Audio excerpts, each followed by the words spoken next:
कलयुगी राजाओं और कली धर्मों का वर्णन तथा राजवंश वर्णन का उपसंहार। श्री पराशर जी बोले, बृहद्रथ वंश का रिपुंजन नामक जो अंतिम राजा होगा, उसका सुनिक नामक एक मंत्री होगा। वह अपने स्वामी रिपुंजय को मारकर अपने पुत्र प्रद्योत का राज्य अभिषेक करेगा। उसका पुत्र बलाक होगा। बलाक का विशाखयूप, विशाखयूप का जनक, जनक का नंदीवर्धन तथा नंदीवर्धन का पुत्र नंदी होगा। ये 5 प्रद्योत वंशीय नृपतिगण 148 वर्ष पृथ्वी का पालन करेंगे।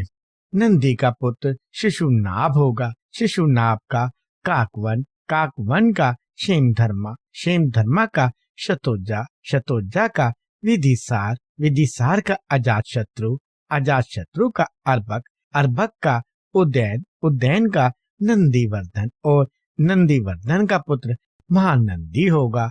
ये शिशुनाभ वंशीय नृपतिगण 362 वर्ष पृथ्वी का शासन करेंगे। महानंदी के शूद्रा के गर्भ से उत्पन्न महापद्म नामक नंद दूसरे परशुराम के समान संपूर्ण शत्रु का नाश करने वाला होगा। तब से शूद्र जातीय राजा राज्य करेंगे। राजा महापद्म संपूर्ण पृथ्वी का एक छत्र और अनुलंघित राज्य शासन करेगा। उसके सुमाली आदि 8 पुत्र होंगे, जो महापद्म के पीछे पृथ्वी का राज्य भोगेंगे। महापद्म और उसके पुत्र 100 वर्ष तक पृथ्वी का शासन करेंगे। तदंतर इन नवोनंदों को कौटिल्य नामक एक ब्राह्मण नष्ट करेगा। उनका अंत होने पर मौर्य नृपतिगण पृथ्वी को भोगेंगे। कौटिल्य ही मुरा नाम की दासी से नंद द्वारा उत्पन्न हुए चंद्रगुप्त को राज्य अभिषेक करेगा। चंद्रगुप्त का पुत्र बिंदुसार, बिंदुसार का अशोक वर्धन, अशोक वर्धन का सुयशा, सुयशा का दशरथ, दशरथ का संयुक्त, संयुक्त का शालीशुक, शालीशुक का सोम शर्मा, सोम शर्मा का शतधन्वा तथा शतधन्वा का पुत्र वृहद होगा। इस प्रकार 173 वर्ष तक ये 10 मौर्यवंशी राजा राज्य करेंगे। इनके अनंतर पृथ्वी में 10 शंगुवंशी राजागण होंगे।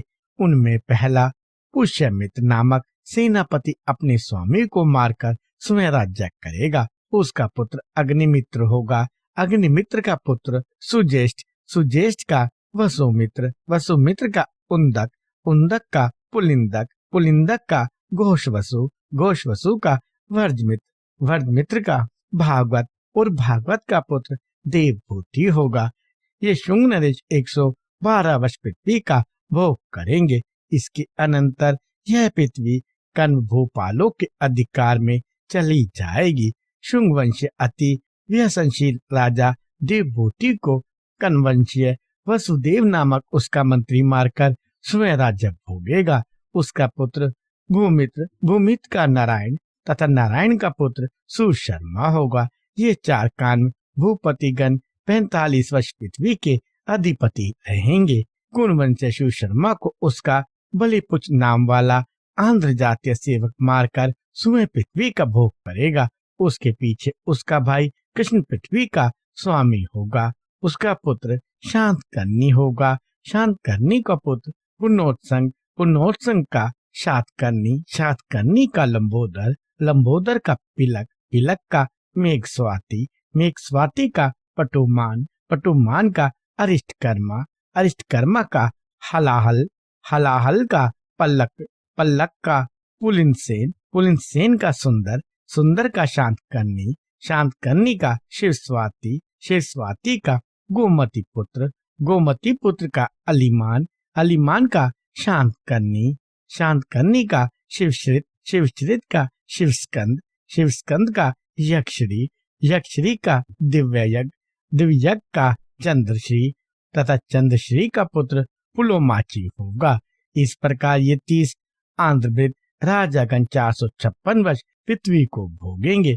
इनके पीछे 7 आबीर और 10 गर्दबिल राजा होंगे। फिर 16 शक राजा होंगे।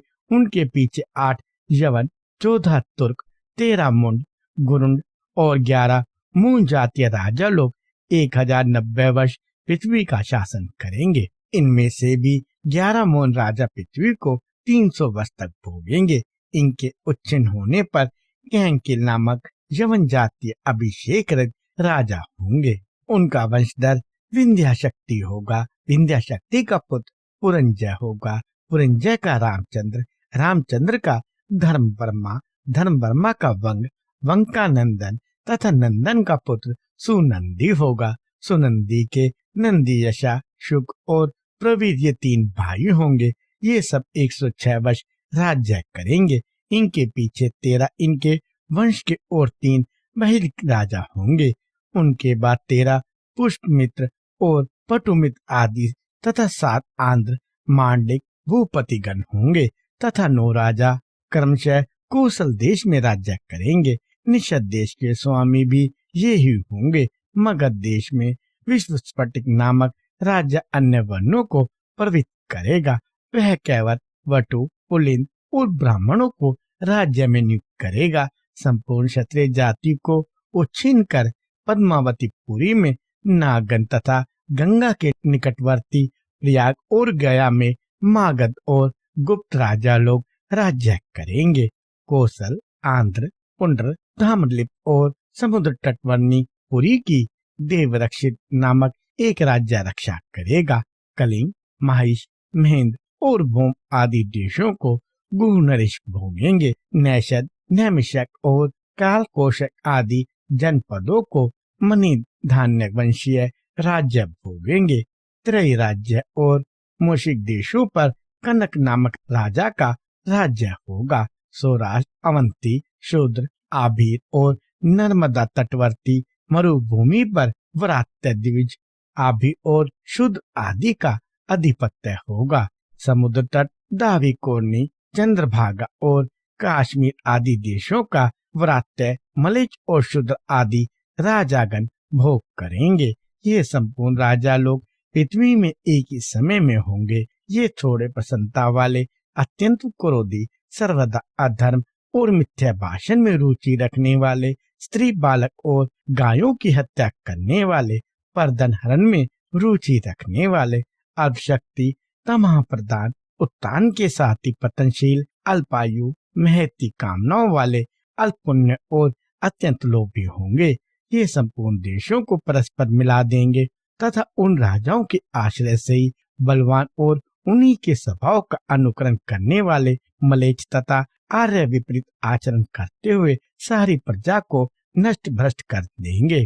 तब दिन दिन धर्म और अर्थ का थोड़ा थोड़ा ह्रास तथा क्षय होने के कारण संसार का क्षय हो जाएगा। उस समय अर्थी कुलीनता का हेतु होगा, बलि संपूर्ण धर्म का हेतु होगा, पारस्परिक रुचि ही दाम्पत्य संबंध की हेतु होगी, स्त्रीत्व ही उपभोग का हेतु होगा, अर्थात स्त्री की जाति कुल आदि का विचार न होगा। मिथ्या भाषण ही व्यवहार में सफलता प्राप्त करने का हेतु होगा। जल की सुलभता और सुगमता ही पृथ्वी की स्वीकृति का हेतु होगा, अर्थात पुण्य क्षेत्र आदि का कोई विचार न होगा। जहाँ की जलवायु उत्तम होगी वहीं भूमि उत्तम मानी जाएगी। यज्ञोपवीत ब्राह्मण का हेतु होगा, रत्न आदि धारण करना ही प्रशंसा का हेतु होगा। ब्राह्मण चिन्ह ही आश्रमों के हेतु होंगे, अन्याय ही आजीविका का हेतु होगा, दुर्बलता ही बेकारी का हेतु होगा, निर्भयता पूर्वक निष्ठा के साथ बोलना ही पांडित्य का हेतु होगा, निर्धनता ही साधक का हेतु होगी, स्नान ही साधन का हेतु होगा, दान ही धर्म का हेतु होगा, स्वीकार कर लेना ही विवाह का हेतु होगा, अर्थात संस्कार आदि की अपेक्षा न कर पारस्परिक स्नेह बंधन से ही दाम्पत्य संबंध स्थापित हो जाएगा। भली प्रकार बन ठन कर रहने वाला ही सुपात्र समझा जाएगा। दूर देश का जली तीर्थोदक का हेतु होगा तथा छद्मवेश धारण ही गौरव का कारण होगा। इस प्रकार पृथ्वी मंडल में विविध दोषों के फैल जाने से सभी वर्णों में जो बलवान होगा वही राजा बन बैठेगा। इस प्रकार अति लोलुप राजाओं के कर भार को सहन न कर सकने के कारण प्रजा पर्वत कंदराओं का आश्रय लेगी तथा मधु, शाक, मूल, फल, पत्र और पुष्प आदि खाकर दिन काटेगी। वृक्षों के पत्र और फल कल ही उनके पहनने और ओढ़ने के कपड़े होंगे। अधिक संतानें होगी। सब लोग शीत, वायु, घाम और वर्षा आदि के कष्ट सहेंगे। कोई भी 23 वर्ष तक जीवित न रह सकेगा। इस प्रकार कलयुग में यह संपूर्ण जन समुदाय निरंतर क्षीण होता रहेगा। इस प्रकार स्रोत और समाज धर्म का अत्यंत ह्रास हो जाने तथा कलयुग के प्राय बीत जाने पर संबल ग्राम निवासी ब्राह्मण सेठ विष्णु यशा के घर संपूर्ण संसार के रचयिता चराचर गुरु आदि मध्यान्ह शून्य ब्रह्ममयी आत्म स्वरूप भगवान वासुदेव अपने अंश से अष्टैश्वर्य युक्त कलिक रूप से संसार में अवतार लेकर असीम शक्ति और महात्म से संपन्न हो सकल मलेच्छ, दस्यु, दुष्टाचारी तथा दुष्ट चित्तों का क्षय करेंगे और समस्त प्रजा को अपने अपने धर्म में नियुक्त करेंगे। इसके पश्चात समस्त कलयुग के समाप्त हो जाने पर रात्रि के अंत में जागे हुए के समान तत्कालीन लोगों की बुद्धि स्वच्छ स्फटिक मणि के समान निर्मल हो जाएगी। उन बीजभूत समस्त मनुष्यों से उनकी अधिक अवस्था होने पर भी उस समय संतान उत्पन्न हो सकेगी। उनकी वे संतानें सतयुग के ही धर्मों का अनुसरण करने वाली होंगी। इस विषय में ऐसा कहा जाता है कि जिस समय चंद्रमा, सूर्य और बृहस्पति पुष्य नक्षत्र में स्थित होकर एक राशि पर एक साथ आवेंगे, उसी समय सतयुग का आरंभ हो जाएगा। हे मुनि श्रेष्ठ, तुमसे मैंने यह समस्त वंशों के भूत, भविष्य और वर्तमान संपूर्ण राजाओं का वर्णन कर दिया। परीक्षित के जन्म से नंद के अभिषेक तक 1050 वर्ष का समय जानना चाहिए। सप्तऋषियों में से जो पुलस और क्रतु 2 नक्षत्र आकाश में पहले दिखाई देते हैं, उनके बीच में रात्रि के समय जो दक्षिणोत्तर रेखा पर समदेश में स्थित अश्विनी आदि नक्षत्र हैं, उनमें से प्रत्येक नक्षत्र पर सप्तऋषिगण 100 वर्ष रहते हैं। हे द्विजोत्तम, परीक्षित के समय में वे सप्तऋषिगण मघा नक्षत्र पर थे। उसी समय 1200 वर्ष प्रमाण वाला कलयुग आरंभ हुआ था। हे द्विज, जिस समय भगवान विष्णु के अंश अवतार भगवान वासुदेव निज धाम को पधारे थे, उसी समय पृथ्वी पर कलयुग का आगमन हुआ था। जब तक भगवान अपने चरण कमलों से इस पृथ्वी का स्पर्श करते रहे, तब तक पृथ्वी से संसर्ग करने की कलयुग की हिम्मत ना पड़ी। सनातन पुरुष भगवान विष्णु के अंशावतार श्री कृष्ण चंद्र के स्वर्गलोक पधारने पर भाइयों के सहित धर्मपुत्र महाराज युधिष्ठिर ने अपने राज्य को छोड़ दिया। कृष्ण चंद्र के अंतर्ध्यान हो जाने पर विपरीत लक्षणों को देखकर पांडवों ने परीक्षित को राज्य पद पर अभिषिक्त कर दिया। जिस समय ये सप्तऋषिगण पूर्वाषाढ़ नक्षत्र पर जाएंगे, उसी समय राजा नंद के समय से कलयुग का प्रभाव बढ़ेगा। जिस दिन भगवान कृष्णचंद्र परम धाम को गए थे, उसी दिन कलयुग उपस्थित हो गया था। अब तुम कलयुग की वर्ष संख्या सुनो। हे द्विज, मानवीय वर्ष गणना के अनुसार कलयुग 3,60,000 वर्ष रहेगा। इसके पश्चात 1200 दिव्य वर्ष पर्यंत कृत युग रहेगा। हे द्विश्रेष्ठ, प्रत्येक युग में हजारों ब्राह्मण, क्षत्रिय, वैश्य और शूद्र महात्मा गण हो गए हैं। उनके बहुत अधिक संख्या में होने से तथा समानता होने के कारण कुलों में पुनरुक्ति हो जाने के भय से मैंने उन सबके नाम नहीं बताए हैं। पुरुवंशी राजा देवापि तथा इक्ष्वाकु कुल उत्पन्न राजा पुरु, ये दोनों अत्यंत योग बल संपन्न हैं और कलाप ग्राम में रहते हैं। सतयुग का आरंभ होने पर ये पुनः मृत्यु लोक में आकर क्षत्रिय कुल के प्रवर्तक होंगे। वे आगामी मनुवंश के बीज रूप हैं। सत्ययुग, त्रेता और द्वापर, इन तीनों युगों में इसी क्रम से मनुपुत्र पृथ्वी का भोग करते हैं। फिर कलयुग में उन्हीं में से कोई कोई आगामी मनु संतान के बीज रूप से स्थित रहते हैं। जिस प्रकार की आजकल देवापि और पुरु हैं, इस प्रकार मैंने तुमसे संपूर्ण राजवंशों का यह संक्षिप्त वर्णन कर दिया है। इनका पूर्णतः वर्णन तो 100 वर्ष में भी नहीं किया जा सकता। इस हे शरीर के मुंह से अंधे हुए ये तथा और भी ऐसे अनेक भूपतिगण हो गए हैं, जिन्होंने इस पृथ्वी मंडल को अपना अपना माना है। यह पृथ्वी किस प्रकार अचल भाव से मेरी है, मेरे पुत्र की अथवा मेरे वंश की होगी, इसी चिंता में व्याकुल हुए इन सभी राजाओं का अंत हो गया। इसी चिंता में डूबे रहकर इन संपूर्ण राजाओं के पूर्ववर्ती राजा लोग चले गए और इसी में मग्न रहकर आगामी भूपति गण भी मृत्यु मुख में चले जाएंगे। इस प्रकार अपने को जीतने के लिए राजाओं को अथक उद्योग करते देखकर वसुंधरा शरतकालीन पुष्पों के रूप में मानो हंस रही है मैत्रेय, अब तुम पृथ्वी के कहे हुए कुछ श्लोकों को सुनो। पूर्व काल में इन्हें अस्ति मुनि ने धनध्वजी राजा जनक को सुनाया था। पृथ्वी कहती है, अहो बुद्धिमान होते हुए भी इन राजाओं को यह कैसा मोह हो रहा है, जिसके कारण ये बुलबुले के समान क्षणस्थायी होते हुए भी अपनी स्थिरता में इतना विश्वास रखते हैं। ये लोग प्रथम अपने को जीतते हैं और फिर अपने मंत्रियों को तथा इनके अनंतर ये कर्म से अपने भृत्य पूर्ववासी एवं शत्रुओं को जीतना चाहते हैं। इसी क्रम से हम समुद्र पर्यंत इस संपूर्ण पृथ्वी को जीत लेंगे।